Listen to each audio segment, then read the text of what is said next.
नमस्कार, दैनिक shift time में आप सभी का बहुत बहुत स्वागत है।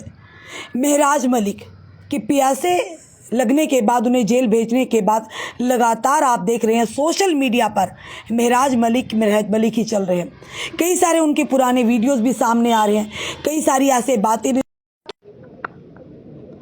और हमारा जितने भी उनके वोटर्स हैं, जितने भी उनके चाहने वाले हैं, उन तक हर उनके केस के रिगार्डिंग हर एक अपडेट उन तक दिया जाए।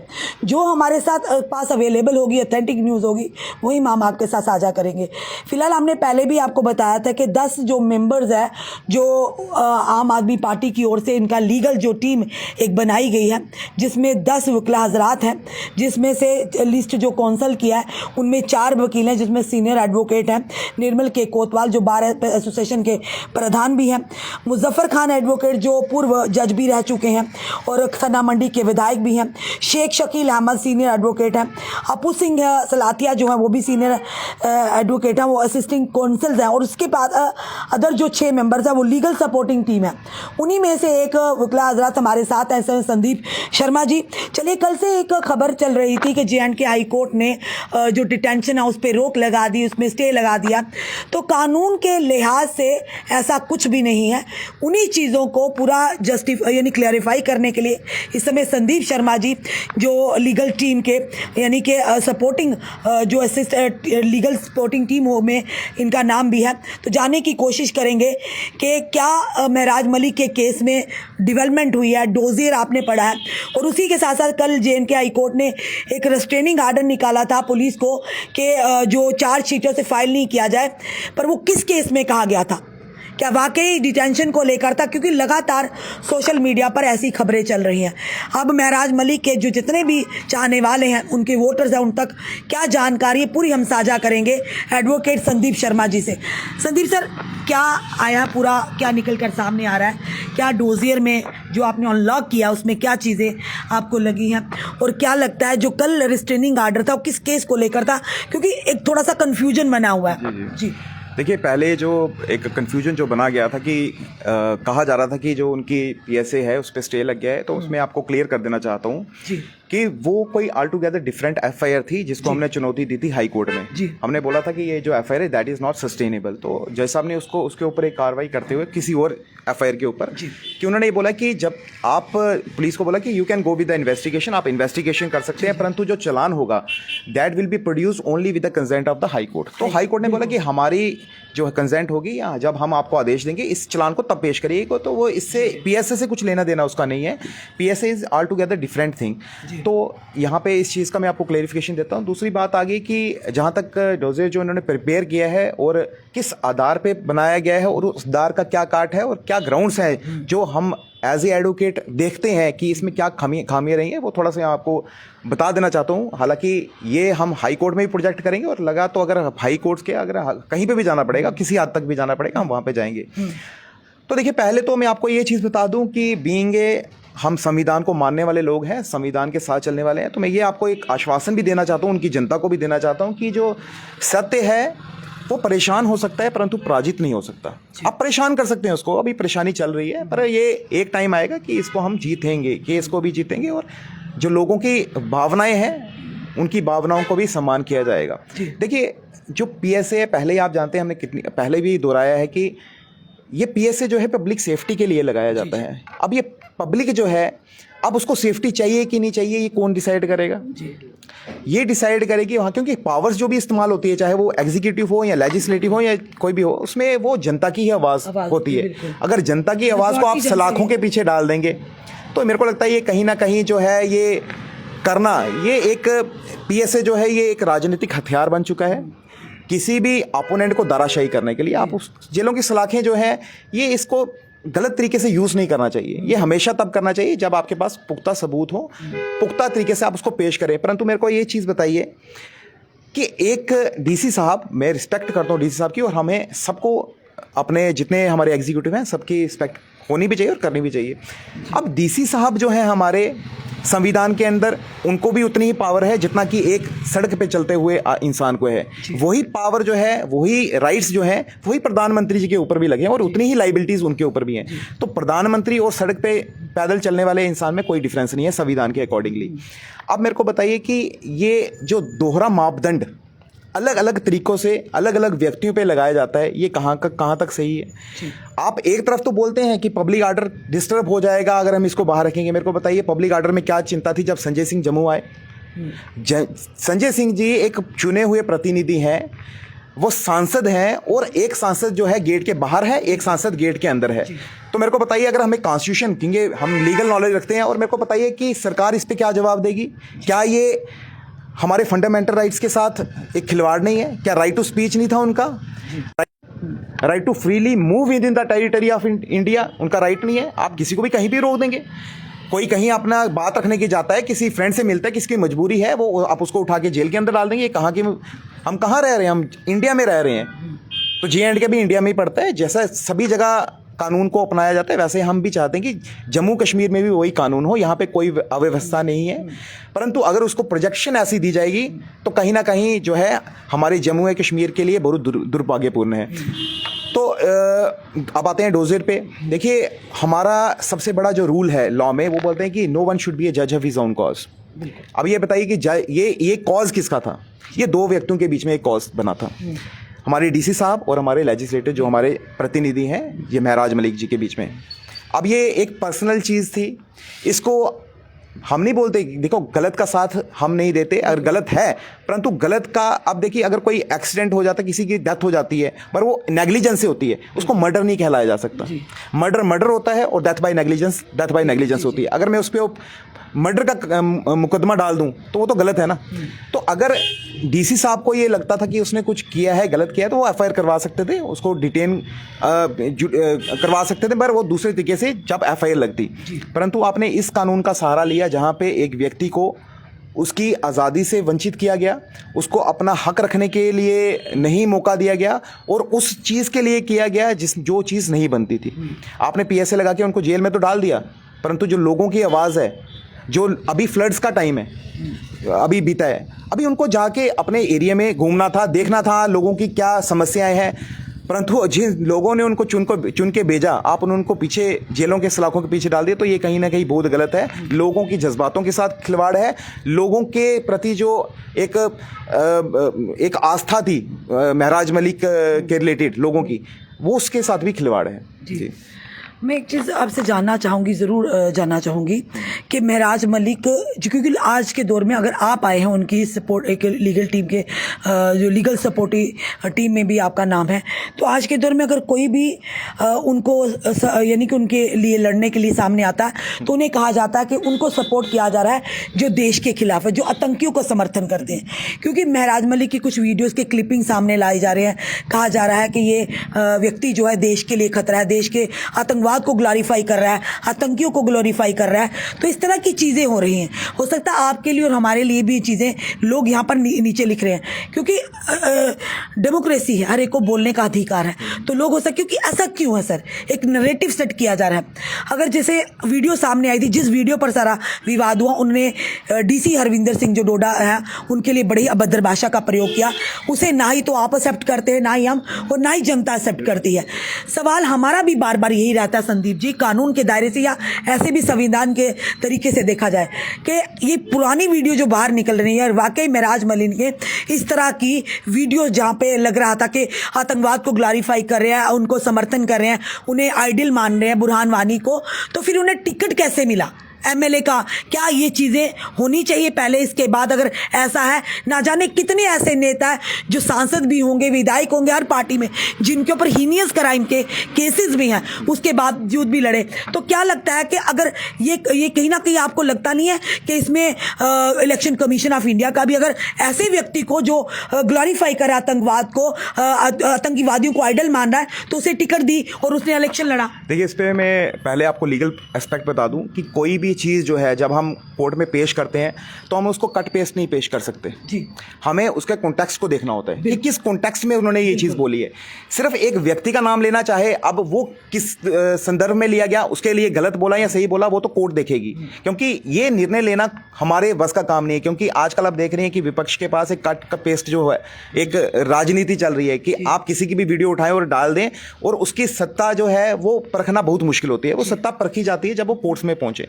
अब अगर ये बोलते, जो भी हम बोलते, बुरहान वानी का नाम लिया, वो हमारा मैटर नहीं है, वो हम प्रूव करेंगे, वो let the court do it's duty.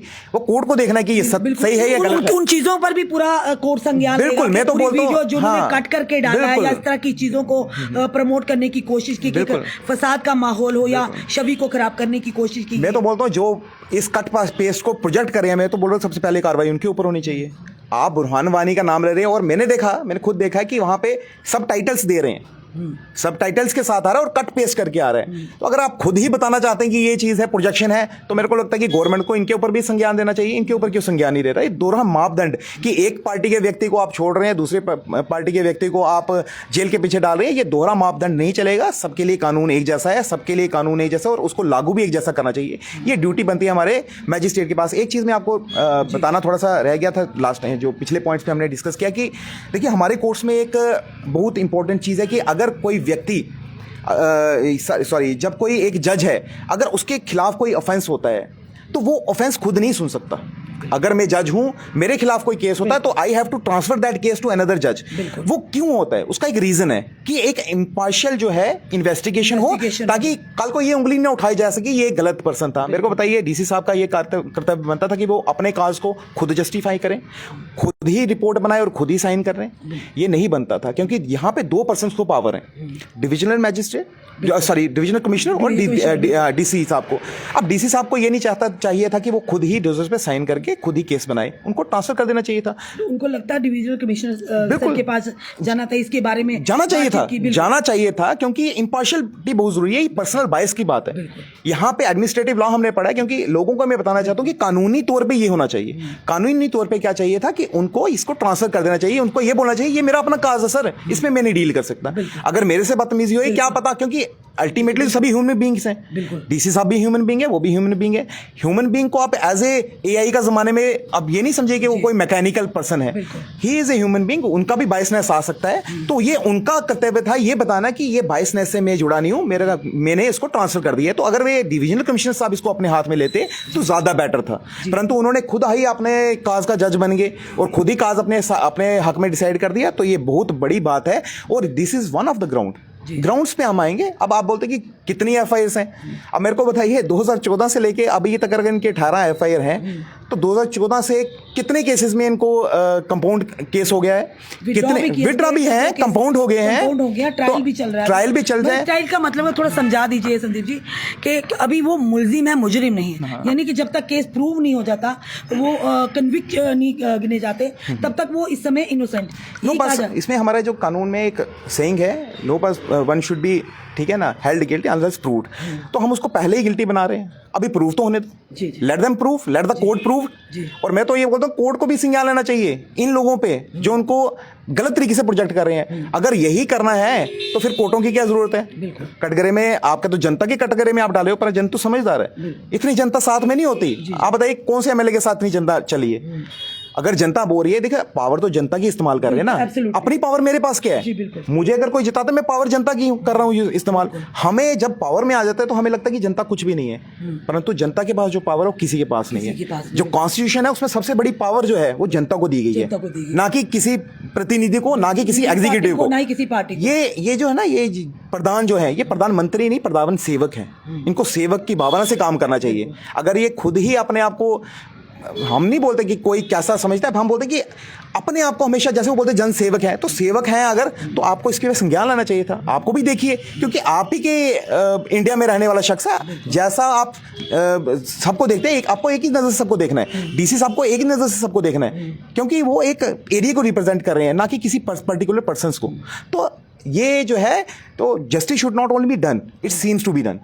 क्या लगता है कि तब से ये सारा प्रोसेस जो कोर्ट में शुरू होने वाला है, क्या आगे का रहेगा? देखिए हमारी हमारी कोई मिला उनसे महराज मलिक से, क्योंकि पीएसए के तहत जो में एज पर लापता है कि कोई भी मिलने की उन्हें अनुमति नहीं होती है। जी। पर क्या ऐसा प्रोविजन है इसमें मिलने का या कुछ ऐसा? देखिए एक अधिवक्ता जो है वो अपने क्लाइंट से मिलने का जो है वो कानूनी एक उसका राइट रखता है, क्योंकि वो जेल के अंदर है, विद इन कन्फाइनमेंट उससे मिलने मेरे को कोई लगता है कि कोई प्रॉब्लम नहीं होनी चाहिए।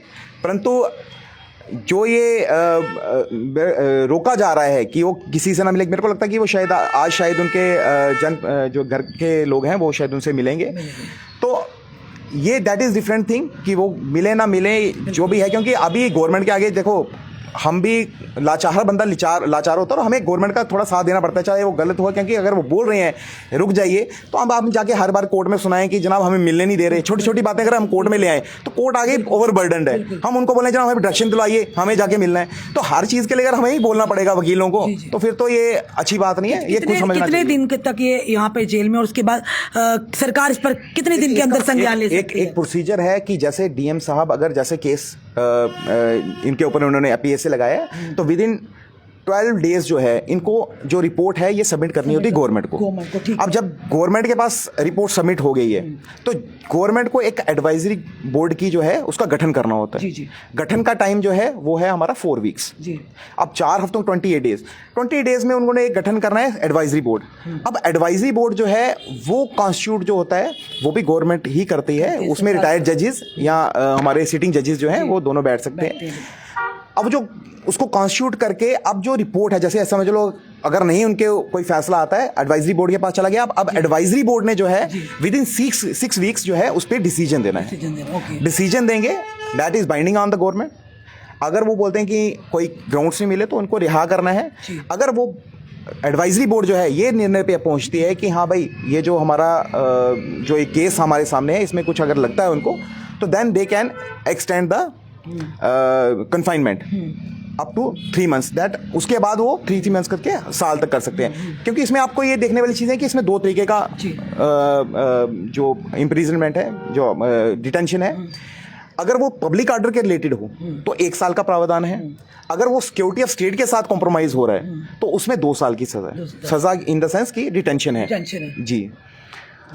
इसके आगे यानी कि जिस तरह से कहेंगे कि अगर कोई अभी मतलब अभी शुरुआत ही हुई है, ये अभी शुरुआत हुई है, यानी ऐसा भी कभी हुआ आपके जैसे आपके इस प्रोफेशन में है, या ऐसा भी कुछ हुआ है कि कई बार ऐसा होता है कि पीएसए लग जाता है, वो क्वैश भी होता है? मैं बोल रहा हूँ बहुत सारी जजमेंट्स मिलेंगी। अब हम जब कोर्ट में अपेयर होंगे, जजमेंट्स में हम वर्कआउट कर रहे हैं इस टाइम, हमने जजमेंट्स ढूंढी हैं और ये तो प्रॉपर फिट केस है जिसमें हमें लगता है कि कोर्ट को संज्ञान लेना चाहिए, उनको बाहर निकालना चाहिए। क्योंकि इसमें देखो एडमिनिस्ट्रेटिव बायस इसमें है। एफआईआर की बात की गई, पैरेलल एफआईआर है। अगर पैरेलल एफआईआर चल रही है तो एक ही व्यक्ति को आप 2 केसेस में 2 जगह सजा नहीं दे सकते। अगर आप डिटेंशन वहां चल रहे हैं तो यहाँ पे क्या करेंगे उसको? ठीक है ना। एक वो है। तीसरा बात जो है ये पब्लिक ऑर्डर और लॉ एंड ऑर्डर में डिफरेंस होता है। ये लॉ एंड ऑर्डर का जो मसला था इसको पब्लिक ऑर्डर की डेफिनेशन में नहीं ला जा सकता। ये लीगल पॉइंट है, इसमें आपको बता रहे हैं। दूसरा, ये कलरेबल एक्सरसाइज ऑफ पावर है जो राजनीति खुद नहीं कर सकते, वो किसी के द्वारा करवाना चाहते हैं। तो ये मुझे लगता है कि ये नहीं हो तो अच्छा है, परंतु अगर ये प्रूफ हो तो बहुत घातक है हमारी, क्योंकि मुश्किल हो सकती है। फैसला जिन्होंने लिया जल्दबाजी में बिल्कुल नहीं भी आ सकती है। सबसे बड़ा गलती ये हो गई कि आप अपने अकाज को, मेरे को अगर कोई थप्पड़ मारेगा, मेरे को बात सुनिए, अगर मेरे को ही बोलेगा कि इसका निर्णय लो तो मैं तो क्या पता फांसी पे चढ़ा दूं। आप खुद समझदार हैं। मेरे को क्या करना था उस टाइम पे? मेरे को तो किसी थर्ड पर्सन को भेजना था, उसको कोर्ट में लाना था, आपके ऊपर सवाल ना उठे, आप क्वेश्चन मार्क ना आपके ऊपर उठे। और 8 दिनों में ये 2 दिनों में 800 पेजेस का अगर रिपोर्ट आप बना रहे हो तो इट मीन्स कहीं ना कहीं तो पीछे से आप तैयारी करके बैठे थे। वो तैयारी बड़ी देर से चल रही थी, परंतु वो जो एक निर्णय लिया गया, माहौल बनाया गया, वो गलत है। और जो इन्होंने देखिए, कोई भी मटेरियल है जो बनता है वो बनाते हैं हमारे एसएसपी साहब, उन्होंने बना के पेश कर दिया। अब अगर पेश कर दिया है तो आगे मेरे को भी तो देखना है। I have to apply my mind whether the case is made out और नॉट। मेरी कोई दायित्व नहीं है क्या? डीसी साहब है और मेरे को एसएसपी देगा, मैं साइन कर दूंगा क्या? मेरे को ये देखना था कि मेरे पास केस है, बनता है कि नहीं बनता है, तो उसकी रीजनिंग कहाँ है? रीजन तो देने हैं। अगर वही रिपोर्ट एफआईआर के मैं दे दूं तो मैंने अपना दिमाग कहाँ लगाया? मेरे को भी तो कुछ सोचना था। मैंने सोचा नहीं, साइन कर दिए, दे दिए। तो यहाँ पे काफ़ी चीज़ें जो है सामने बाद में आएंगी, वो सामने आएंगी, क्योंकि हमने भी वर्कआउट किए। ये काफ़ी चीज़ें हम जो कोर्ट के संज्ञान में भी लाएंगे। और मुझे लगता है कि हमारा जो केस है, जो महराज मलिक जी को अंदर किया है, तो इस पर अच्छी तरह सोच विचार नहीं हुआ। Application of mind was not there and the court will see whether it is arbitrary or whether it is according to law. That is up to I am concerned, being a legal member of the team. I assure you that this case is not going to stand in the High Court, even in the Supreme Court, because there is no material on record. There is nothing which can make him responsible for that act. Because public order तो है ही नहीं था। Public order तो बाद में खराब हुआ। जी जी। जब एम्प्लॉइज को आप रास्ते में उठा के ले जाएंगे तो पब्लिक ऑर्डर तब था। आप मेरे को बताइए, मैं अगर गवर्नमेंट जॉब करता हूँ, मैं यहाँ पे प्रोटेस्ट कर सकता हूँ? बिल्कुल नहीं कर सकते। 2 मिनट में उठा वो है नहीं जीडीए का, जीआईडी का तो पहला क्वेश्चन तो मैं बोल रहा हूँ कि हमें तो पिटीशन फाइल करनी चाहिए डीसी साहब के खिलाफ। डीसी साहब, आपने इतने बड़े एम्प्लॉइज आपने रास्ते में निकलने कैसे दिए? वही लोग बोल भी, और आपने नहीं निकलने दिया। अगर आपके नहीं थे तो आपने शोकाज नोटिस निकाला। बताइए कितने लोगों का शोकाज नोटिस निकाला? You have to answer that. अगर महराज मलिक के लिए लोग जो बाहर निकले थे उनके समर्थक, तो उन्हें भी डिटेन किया गया, फिर तो उन एम्प्लॉइज को भी डिटेंशन बनता ना, जिन लोगों ने प्रदर्शन किया था, क्योंकि वो सरकारी मुलाजिम है। जीडीए का आदेश है, आप पढ़ भी सकते हैं कि सरकारी, इवन कि अगर एक एसपी बेचारा जो 15,000 18,000 लेता, उसको प्रदर्शन करने की वो नहीं, अगर जिनको सैलरी लेट हो जाती है, फिर ये तो परमानेंट एम्प्लॉय थे। वही 2 मापदंड जो मैं कब से बोल रहा हूँ कि 2 मापदंड जो हैं अलग अलग व्यक्तियों पे अलग अलग तरीके से जो अपनाए जा रहे हैं, वो बड़ा घातक है। अभी देखिए आपने संजय सिंह जो हमारे जी वहां पे गए और एक एमपी को एक एमपी से नहीं मिलना दिया गया। क्या वो right to move freely within the territory of India, उसकी वायलेशन नहीं है? राइट टू स्पीक की नहीं है? राइट टू असेंबल की नहीं है? वो क्या कर रहे थे? क्या उनसे मिलने से, और मिल कहाँ रहे थे? वो डॉग बंगलो में जा रहे थे, उनसे मिलने का मना कर दिया। एक सिटिंग जो हमारे चीफ मिनिस्टर हैं, उनकी क्या हद है यहाँ पे वायलेशन की? Sandeep ji, as a legal की जनता भी देखिए, कानून से बड़ा कोई है ना आप है ना पीएसए नहीं, बल्कि यूएपीए लगना चाहिए। चाहे यूएपीए की डेफिनेशन भी ना पता हो, कुछ एक जो अपने डाल रहे हैं सोशल मीडिया अकाउंट्स पर, इस तरह की चीज़ें डाल रहे हैं। आम जनता को क्या कहना चाहेंगे कानून के माध्यम से, कि उन्हें विश्वास रखना चाहिए देश के कानून पर? जो भी होगा दूध का दूध, पानी का पानी। अगर वाकई महराज मलिक गिल्टी होंगे तो वो भी सामने आएगा। अगर वाकई वो नहीं, ऐसा उन्होंने कोई क्राइम किया होगा जिसके तहत उन पर पीएसए लगा, वो भी सामने आएगा। और जिन लोगों ने हो सकता है कोई षड्यंत्र के तहत ऐसा किया हो, क्योंकि अगर बात करें, हम डीसी अरविंदर सिंह जी की बड़ी इज्जत करते हैं, बड़ी काम और बड़ी एक अच्छे एडमिनिस्ट्रेटर है, एडीसी जम्मू भी रह चुके हैं। हम नहीं जानते क्या हुआ क्या नहीं, पर हो सकता है मे बी उन्हें भी कहीं ना कहीं प्रेशराइज हो, उनके ऊपर भी कोई इस तरह का प्रेशर। ये सारी चीज़ें ये जांच का विषय है। क्या कहेंगे आम जनता को? देखिए, पहले तो मैं ये बताना चाहता हूँ कि पीएसए जो है ये ऑर्डिनरी लॉ नहीं है। ये जो डेवलप कंट्रीज़ हैं, जैसे यूएसए हो गया, यूके हो गया, वहाँ पे तो ये तब लागू होता है जब इमरजेंसी चल रही हो। यहाँ पे ऑर्डिनरी लॉ की तरह इसको नहीं किया जा सकता, क्योंकि बड़ा ये खतरनाक लॉ है, जिसमें आप किसी को उठा के बिना ट्रायल के, बिना वकील के, बिना ग्राउंड्स बताए किसी को भी अंदर कर सकते हैं। तो ये बड़ी बड़ी कंट्रीज उसमें अबालिश हो चुका हुआ है। नाउ अब लोगों को मैं ये बताना चाहता हूँ कि बीइंग ए लीगल फैटर्निटी का मेंबर होते हुए मैं ये बताना चाहता हूँ कि आप कानून पे विश्वास रखिए। कानून अपना कार्य ज़रूर करेगा और कानून जो है वो सत्य सामने लाएगा।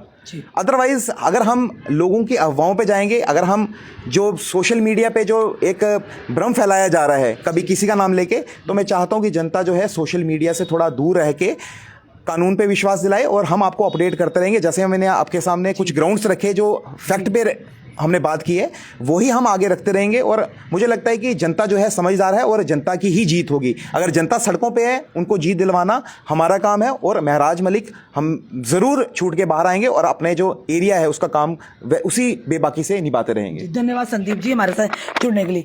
ये थे हमारे साथ एडवोकेट संदीप शर्मा, जो हमने कहा था असिस्टिंग जो टीम लीगल टीम है महराज मलिक के केस की 10 वकीलों की जो टीम है उसका गठन हुआ, उनमें से सपोर्टिंग जो एज ए लीगल एडवोकेट ये भी संदीप जी भी हैं। पूरे हमने एक एक आपको तथ्य बताए हैं।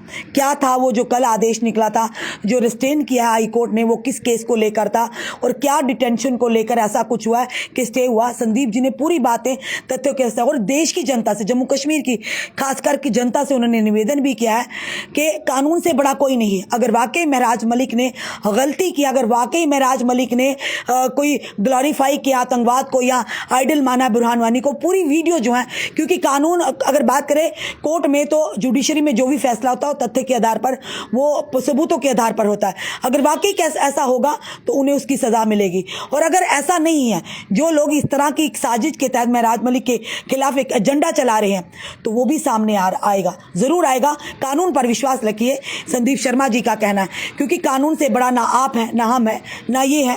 क्योंकि न्यायालय में जो भी फैसले होते हैं, हमने पहले ही कहा, वो तथ्य के आधार पर होते हैं, सबूतों के आधार पर होते हैं। तो इसीलिए जो भी होगा आने वाले समय में आप तक पल पल की हम अपडेट ज़रूर देंगे। क्योंकि अगर बात करें महराज मलिक की भाषा की, तो कोई भी उसे सपोर्ट नहीं करता।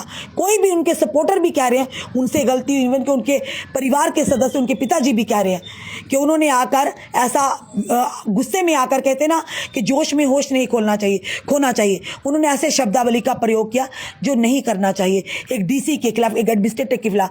तो उनके खिलाफ हर कोई कह रहा है कि डिफामेशन का बनता है। क्योंकि लॉ हम पढ़े ज़रूर हैं, भले ही हम कोर्ट में नहीं हैं, पर इतना थोड़ा सा हम भी जानते हैं, पर आप भी जानते होंगे और किस तरह के कानून हैं।